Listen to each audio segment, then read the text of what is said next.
జగన్మోహన్ రెడ్డి గారిని హత్య చేసిన దుండగుల్ని వెంటనే అరెస్ట్ చేసి శిక్షించాలని డిమాండ్ చేస్తున్నాము. పోలవరం జిల్లా ఏపీడబ్ల్యూజే ఆధ్వర్యంలో ఈ నిరసన కార్యక్రమం ఏర్పాటు చేయడం జరిగింది. ముఖ్యంగా చిత్తూరు జిల్లా వీకోట మండలం ఆంధ్రజ్యోతి రిపోర్టర్ జగన్మోహన్ రెడ్డి గారు శ్రీగంధం చెట్ల మీద స్మగ్లింగ్ మీద వార్తలు రాస్తే నిజాలను రాసినందుకు గాను దుండగులు భరించలేక అతన్ని అత్యంత దారుణంగా హత్య గావించారు.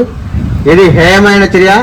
దీన్ని ఏపీడబ్ల్యూజే పోలవరం జిల్లా కమిటీ ఆధ్వర్యంలో ఖండిస్తున్నాము. ఇలాంటి ఘటనలకు పునరావృతం కాకుండా రాష్ట్ర ప్రభుత్వం కఠిన చర్యలు తీసుకోవాలి.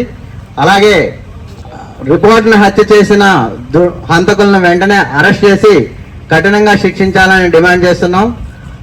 అంతేకాకుండా రాష్ట్రంలో జర్నలిస్టులపై దాడులు జరుగుతున్నాయి. ప్రతిసారి దాడి జరిగినప్పుడు రాస్తారోకులు నిరసనలు చేయడమే తప్ప తర్వాత ప్రభుత్వాలు పట్టించుకోవడం లేదు.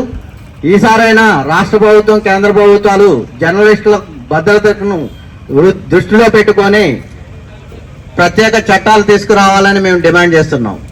జై ఏపీడబ్ల్యూజే, జై ఏపీడబ్ల్యూజే, జిందాబాద్ జిందాబాద్.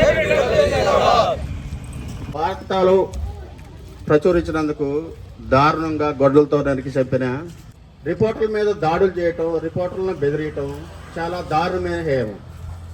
కాబట్టి విలేకరులకి సంబంధించిన కొన్ని చట్టాలు ఉన్నాయని ప్రభుత్వాలు చెప్పినా కూడా విలేకరులకి ఏ ప్రభుత్వమైనా ఏ చట్టాలు వర్తించట్లేదు. వాళ్ళకి మన హత్య చేసిన దుండగుల్ని 24 గంటలు పట్టుకొని శిక్షించాలని మా విలేకరుల తరఫున, చిత్తూరు విలేకరుల తరఫున కోరుకుంటున్నాం. హత్య చేసిన దుండగులను,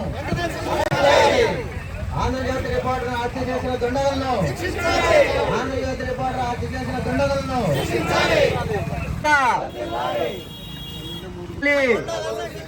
శిక్షించాలి, శిక్షించాలి, శిక్షించాలి, శిక్షించాలి. జర్నలిస్టుల ఐక్యత, జర్నలిస్టుల ఐక్యత. APWJ, APWJ.